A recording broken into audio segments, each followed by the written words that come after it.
human beings, PowerGamer here. Recently I was approached by a guy who offered me a chance to see that people coming together for a greater cause can leave a positive impact on my life that will last forever. I thought he was trying to get me to join a cult, but then he just handed me a copy of Sonic Heroes and left. So my assumption was correct. Sonic Heroes. Teamwork makes the dream work. One of the most prominent titles in the series, since it was the first original Sonic game released on home console after Sega became a third-party company. I mean, yeah, you had Adventure 2 Battle, but that was a port. This game was designed to be released on non-Sega consoles, so it was another game that helped the series reach a lot of new audiences. Like Sonic Adventure 2, the game was developed by Sonic Team USA, which was once again led by Takashi Iizuka and Yuji Naka. Iizuka didn't want to make a direct sequel to Sonic Adventure 2 since he felt it would alienate non-Sonic fans, so he decided to take more inspiration from the style of the Genesis games to better appeal to newcomers. The game was developed over a 10-month period, and Iizuka would later state that this was one of the most stressful moments in his career due to deadlines and issues with other developers, like one of them getting sick. Remember, this was a small team of only 19 people, so every person was needed. Since this was Sonic's first multi-platform game, they used a special game engine called the Renderware so that it would be easier to port to other consoles, but since they had little experience working with some of these, they struggled quite a bit. They wanted the game's narrative to focus on characters teaming up, so they created a more team-focused style of gameplay, and they wanted to have as many teams as possible, but they were partially limited due to time constraints. However, they were able to add not only some new characters, but bring in more obscure ones from Sonic's past. Since some of the gameplay styles from the adventure games were criticized, they decided to scrap most of them in favor of keeping the game more focused. They also decided to remove the Chao Garden since they felt it would disrupt the pace. Sonic Heroes was released for the GameCube, PS2, and Xbox on December 30th, 2003 in Japan, with the rest of the world getting it in January and February of 2004, and a PC version would also release later that year. The game was a big hit, selling 3.41 million copies across all platforms, but the reception was pretty mixed. While the adventure games had pretty divisive elements, I think Heroes was the true beginning of people disagreeing on Sonic games. And that only continued to grow over time, as this game does have a pretty big following, mainly from people who grew up with it, but older Sonic fans generally don't think of it too fondly. I've never played this game before, and again, I've heard very mixed things about it, but that's nothing new for Sonic games, so I'm not entirely sure how this is gonna go. I do usually try to keep an open mind when it comes to these kinds of things, so is this a partially overlooked gem, or is it the true beginning of the series' decline? Let's try it out.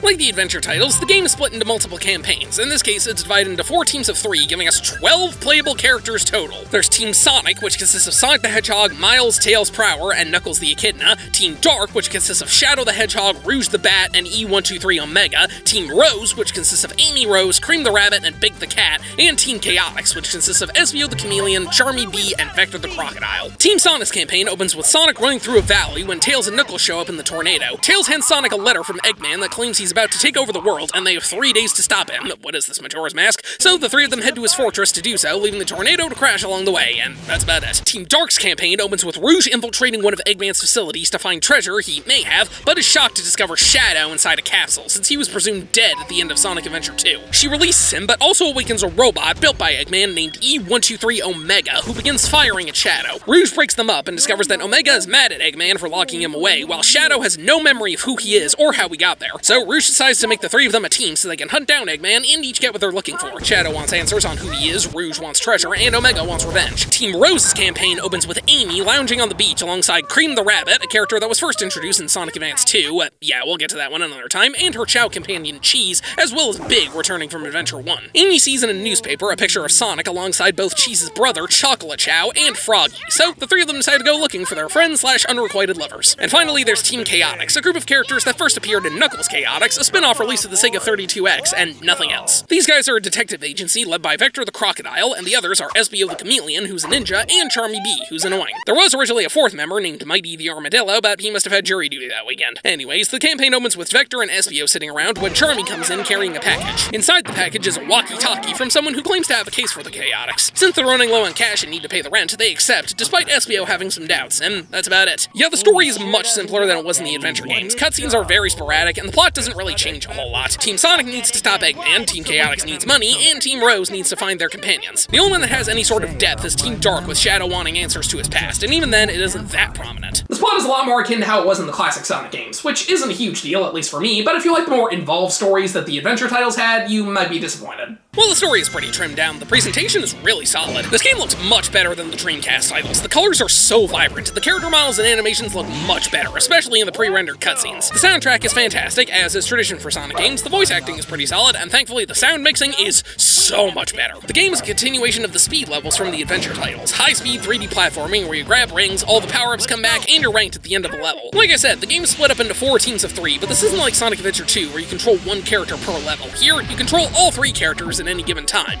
Kind of. One of them serves as the leader, with the other 2 following around, and you switch leaders with the push of a button, kind of like the LEGO games. And also, unlike the adventure titles, there's only one distinct gameplay style. However, the characters do play differently depending on who's in front. Each team member is in one of 3 classes: speed, flight, and power. And while there are slight differences, they mostly play the same as each other. Sonic, Shadow, Amy, and Espio are the speed characters, and they handle pretty similarly to how Sonic and Shadow were before. They gradually gain speed as you move forward and kill enemies by jumping on them. They can do the homing attack, and instead of the spin dash, you have a supercharge where you hold down the button for a bit to temporarily increase your speed. It's not very helpful. For new stuff, if you press the attack button while in the air, you perform a tornado spin, which immobilizes enemies and lets you swing up poles. And if you air dash into 2 nearby walls, you can hop between them to stay off the ground. Tails, Rouge, Cream, and Charmy are the flight characters. Much like Tails from Adventure 1, you can hold down the jump button to fly for a few seconds, but you can also hit the button repeatedly to get a small boost. When the flight character is the leader, the other 2 stack underneath them like a totem pole. For attacks, they perform the Thunder Shoot, which launches the other team members and can stun and kill enemies as well as activate targets. And that's about it. These characters have the fewest moves, but the whole flying thing totally makes up for it. And finally, Knuckles, Omega, Big, and Vector are the power characters. They do much more damage than the others and have way more attacks. Just to name a few, you've got a 3-hit combo, you can launch the other characters and slam down on the ground. Aside from that, you can glide on fans to reach higher areas and punch these things to launch yourself. There's also some character-specific abilities, like Sonic and Shadow can do the light dash, Omega can light torches, Charmy can pollinate these mecha flowers, and Espio can turn invisible. I think the team system is a pretty solid idea. It's very unique, and it allows for multiple playable characters without having to shoehorn in a bunch of different gameplay styles. The only downside is that while you're playing, the characters never shut up. The next table is pinball with bingo. What's bingo? You just have to write a row using the numbers. Are you ready? Look, there's a frog over there. I wonder if we can use that pole to go up. Could this be an energy storage tank? Look, it's rising up from below. Emergency alert. Use the outdoor stairs to evacuate. While this game is a bit more focused than the adventure games, it doesn't handle as well. The acceleration with the speed characters is a lot more sudden than it was before, and it can be really hard to be precise. It's not enough to ruin the game, and you do get used to it after a while, but it can still feel kinda slippery. This game sadly has a fair share of jank to it. Sometimes your momentum carries over when you land on a platform, causing you to fall off. Attacking with the power character can make you fly forward, which is stupid. Sometimes things like the light dash don't work, and when grinding on rails, you need to be very sure you're holding the joystick as far as possible, or it might not work. I wouldn't say this stuff ruins the game, but it can be pretty frustrating. Speaking of rails, though, I actually think they work better here than Adventure 2, since grinding is a lot simpler. Just hold down the button and you go faster, so there's no risk of losing momentum. Besides the team thing, the most prominent new feature is the level system. Each character can be leveled up 3 times by grabbing these colored orbs: blue for speed, yellow for flight, and red for power. I love that they just use Team Sonic's colors and kept them for everybody. The leader also levels up every time you cross a checkpoint, and they reset every time you finish a stage or die. If you can level up a character, you should, since doing so increases the damage you do. Yeah, by default, the homing attack doesn't instantly kill enemies, and the Thunder Shoot can't kill them at all, but by leveling yourself up, it makes these things much easier to deal with, especially the big ones that take ages to kill and are one of the worst things about this game. As you go through the level, this meter in the corner fills up, and it's primarily filled by hitting enemies and grabbing rings. Once it's full, you can unleash a Team Blast, which kills every nearby enemy and gives you a bonus depending on the team. Team Sonic launches Sonic into the air and lets him perform the light dash against enemies like in Adventure 1, but since you only have a few seconds to do this, I never did. Team Dark has Shadow use a Chaos Emerald to power up Omega and freeze time, which also halts your progression. Team Rose unleashes a barrage of flowers, which levels up everybody and gives you all the power-ups, and Team Chaotix plays music, which gives you bonus rings that refill the meter, so yeah, that's the best one. Sonic Heroes has some pretty cool stuff. There are some janky elements here and there, but at its core, the gameplay is pretty comparable to the previous 3D games. However, there is one thing about this game that I really do not like, and that's the structure. Sonic Heroes has a grand total of 14 levels in the game. While it's not stated, they're split into 7 acts of 2, like in the classic games, and they vary quite a lot in quality. First, we have Seaside Hill, a grassy beach area that's a solid introduction. Ocean Palace, which is in a bunch of ruins that come crumbling down around you. Grand Metropolis, a futuristic city with these platforms that move you forward, that's pretty cool. Power Plant is the same thing with the addition of these ones that move you up, which is also cool. But then Casino Park is when things go south. The aesthetic is neat, but the majority of the level is inside a bunch of giant pinball machines, and it's not like Casinopolis from Sonic Adventure, despite winning, he says, because they tried to make a pinball game where you still control the characters to go upward, and the physics are awful. They make no freaking sense, and trying to steer the characters is a nightmare. Bingo Hall is the same thing, but with the addition of these numbers you can hit for extra rings. Rail Canyon is a canyon level where you have to grind on rails, and trying to land on these things can be really annoying at times. Bullet Station also has you destroy these trains. Frog Forest is a forest filled with toads that cause rain to fall, which grow plants, and thankfully this level's kinda cool. Lost Jungle, not as much. These Black Frosts cause poison rain that kills the plants, but that's not the issue. It's this part at the end where you run from a crocodile, because one mistake and you're dead. Hang Castle is a haunted castle where you activate these things to flip the place upside down. Mystic Mansion adds a bunch of annoying enemies and some ridiculously annoying platforming challenges. Egg Fleet has you jump across Eggman's airships in an attempt to destroy them. Love the concept, playing it is terrifying. And Final Fortress is taking down another armada, but with way more annoying enemies to deal with. Here's the thing though, this isn't like Sonic Adventure where each character only played a select number of stages. Each team has to play through all 14 levels in order to get to the end. And like the adventure games, there's a final story that only unlocks after you finish every campaign. So you essentially have to beat the entire game 4 separate times. I know Adventure 2 did something kinda similar, but that was only 2 campaigns, not 4. Not to mention that you didn't play the exact same levels. You also have to fight the same boss fights in each run through, and these suck. I mean, Jesus Christ, what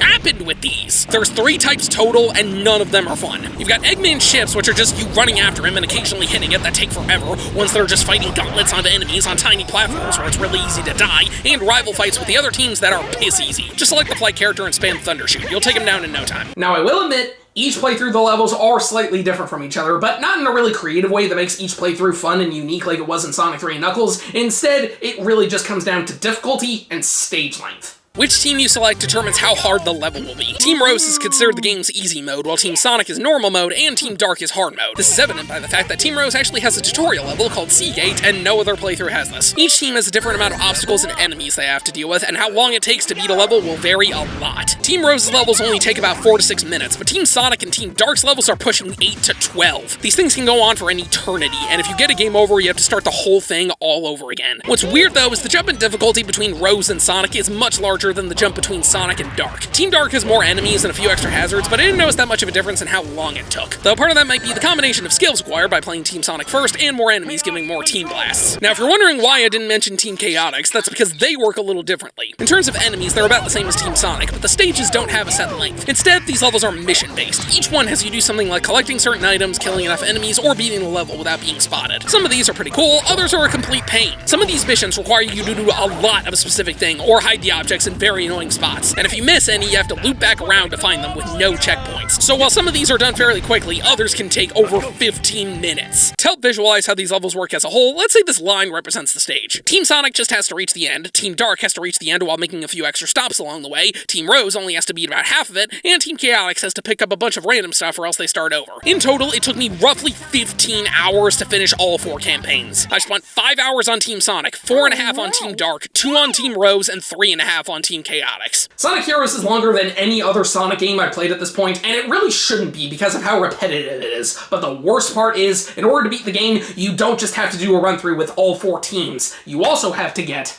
the Chaos Emeralds. Really glad I fixed that. Yeah, the Chaos Emeralds aren't tied to story progression like they were in the adventure games. It's more like Sonic 3 and Knuckles, where you have to go out of your way to get them to unlock the final boss. To reach a special stage, you have to grab one of these keys hidden in the level and then beat it without taking a hit. Thing is, you can only get the Chaos Emerald in Act 2 of the zone, or theme, or whatever. Act 1 just gives you some extra lives. Each Chaos Emerald is tied to a specific level, and thankfully after you beat a team's campaign, you can try again. But you can't just play Act 2, you have to beat both. Meaning every time you mess up, you have to play both levels again, and you're gonna mess up a lot because these special stages are atrocious!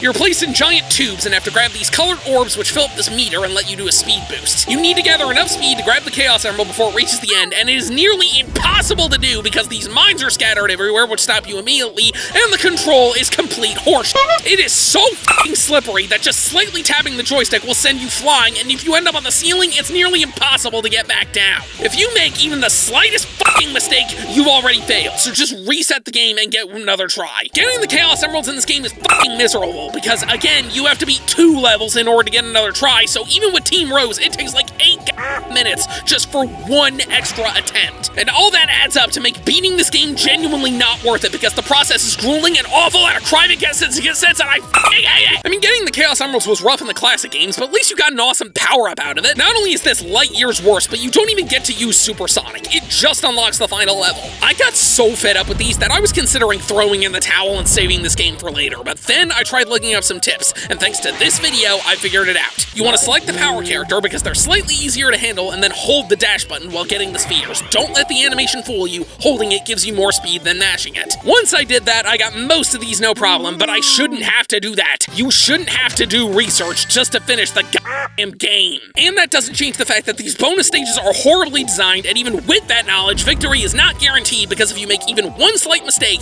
you fail. Not to mention the game can just spaz out on you and make you go in the wrong direction. This honestly goes beyond the line of being awful. This is fucking inexcusable. What I'm about to say may sound like sacrilege, but I am not joking when I say this. I would rather refight the final boss from Sonic and the Secret Rings than get the Chaos Emeralds in Sonic Heroes again. Yeah, I said it, because doing this is not only miserable, but it really wastes my time. And if there is anything a video game can do to make me not want to play it anymore, it is waste my time. I will go over the rest of the story here, but honestly, there really isn't that much to talk about. Cutscenes are limited, and you get some dialogue in between levels that relates to each team's goal, but it's pretty minor in the grand scheme of things. But there are boss fights after every other level, so let's just talk about those. The first one is the Egg Hawk. It's just a plane that shoots at you, and you can only hit it when it reaches this circle and spins around. Next is your first rival fight, which changes depending on the team. It's either Team Sonic versus Team Rose, where Amy tries to pressure Sonic into marrying her, and he understandably refuses, or Team Dark versus Team Chaotix, where Rouge thinks they're after the treasure, while Team Chaotix thinks they're evil. Then it's just the Egg Carnival, which is a gauntlet of enemies and nothing more. The Egg Albatross is when they really start to get annoying. It's 3 different phases, and you just need to hit it while it runs away. First it has a bunch of guns and laser cannons, then it becomes a blimp, and then finally it's another plane. The first one, just spam the homing attack to take out the guns while hoping you don't block onto the wrong place, then mash the homing button as fast as possible, and by the time you get to the third, you should have a Team Blast charged up, so use that. After this, we discover the Eggman controlling this is actually a decoy, and this is the only plot progression each story gets. Team Sonic sees a fleet of Eggman ships, Team Dark finds a robotic copy of Shadow, Team Rose thinks Chocola and Froggy have been kidnapped, and Team Chaotix discovers their client might know more than they let on. And with 2 of these campaigns, we find a familiar-looking robot saying something about copying data. Now we have another rival fight, which is either Team Sonic versus Team Dark, where they fight just because, or Team Rose versus Team Chaotix, where they mistake cheese for one of the Chow they need to find. The previous mission was finding lost Chow. And that's the last rival fight in the game. We never get Team Sonic versus Team Chaotix, or Team Dark versus Team Rose. I'm not complaining, I just find that odd. The Egg Storm is just miserable. It's another enemy gauntlet that goes on forever, and because the platforms are so small, most of your deaths come from getting knocked off. But nothing compares to the absolute worst boss in the game, the Egg Emperor, which is the final boss of each campaign. He slashes his lance and fires homing missiles, and as you run through all this crap around you, you have to avoid those and make sure you don't get too far away or he charges, which is literally impossible to dodge. Once you get to this arena, you can hurt him, but there's also cannons and enemies everywhere. I assumed you were supposed to homing attack him, but you have to do that right before he attacks or else you take damage. The Team Blasts can be helpful, but the fight still takes forever, and during the chase parts, you have to jump between platforms, which can lead to instant death. It wasn't until I spent 45 minutes fighting this thing with Team Dark that I found the actual best strategy. In between platforms, you can either use the conveyor belts or do a more complicated travel method with each character. Doing this upgrades that character, and you want to max out the flight character so you can hit him with the Thunder Shoot. Doing that makes it much easier, but it's still really annoying and just not fun. This fight sucks, and I hate that you have to do it 4 times. Team Sonic's story ends with the fleet being destroyed, Sonic thanking Tails and Knuckles for their help, and Amy comes chasing after him, so he runs away. Team Dark's campaign ends with Rouge finding a hall lined up with Shadow robots, and begins to wonder if the one they've been with is also a copy, but Omega ensures her that the real one must be out there somewhere. Yeah, I'm just gonna say right now, he's not a robot, he is the real one. Team Rose's story ends with them finding Chocola and Froggy, something about copying is mentioned again, and Amy goes to pester Sonic some more. And Team Chaotix's story ends with them finding their client locked up, who's revealed to be Dr. Eggman. Vector says he knew this all along, and Eggman says he'll pay them as soon as he conquers the world, prompting them all to beat the crap out of him. If you manage to beat all 4 of those campaigns and go through the miserable process of getting the Chaos Emeralds, you finally unlock the last story. And with how grueling this process is the final reward actually worth it?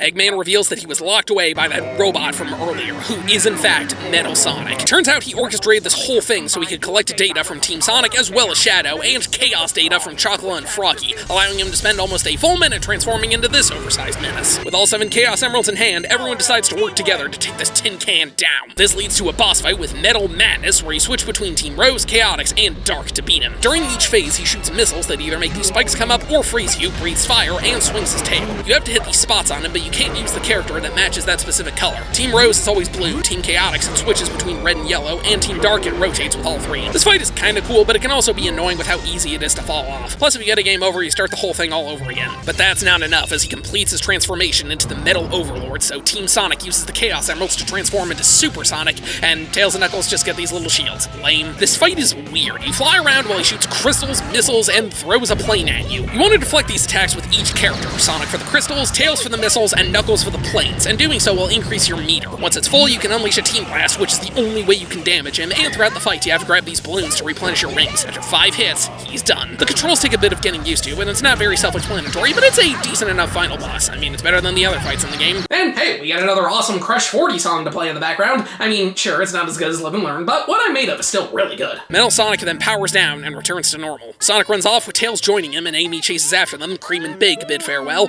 Rouge goes to find more treasure, with Knuckles giving chase. Team Chaotix goes to beat up Eggman some more, and Shadow and Omega pick up Metal Sonic. The game ends with Sonic declaring that they are in fact Sonic Heroes. That's the name of the game. And after the credits, you're encouraged to get all A ranks on every level. Ha! No.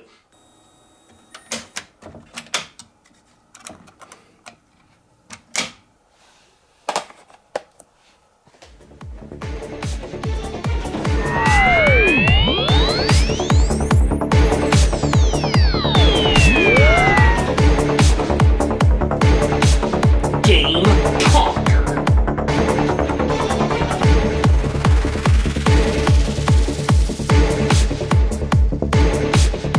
Sonic Heroes is such a frustrating game because there is some genuinely really good stuff in here. I mean, it looks and sounds great, the core gameplay is pretty fun, and the team gimmick is honestly really interesting, but it is really brought down by the fact that it just overstays its welcome. The combination of having to beat each level 4 times and how long those levels can take is already frustrating, but then you throw in getting the Chaos Emeralds, which is just miserable, and you've got yourself a recipe for pain. Overall, I'd say this game is just kinda okay. If you're a passionate Sonic fan, it's worth playing, otherwise you can easily skip it. While I had my fun with Sonic Heroes, it is definitely a one-and-done game for me. But on the bright side, the guy that gave it to me was right. Teaming up can leave a very positive impact on my life. So, going forward, I will now officially do everything as part of a team. Okay, you guys ready? Go. Alright, come on. No, not like that. This is ridiculous. Maybe I should lead instead. I mean, I fancy myself a great leader, being a CEO and all. It's not like you... Okay, fine, we'll try it. We just need to change up the formation. What do you suggest? No, what are you doing? No, stop it, no, this isn't working, no, stop it, this isn't working! Okay, the phone's just stupid. Actually, they say misery loves company, so yeah, I'm just gonna stick with my solitude.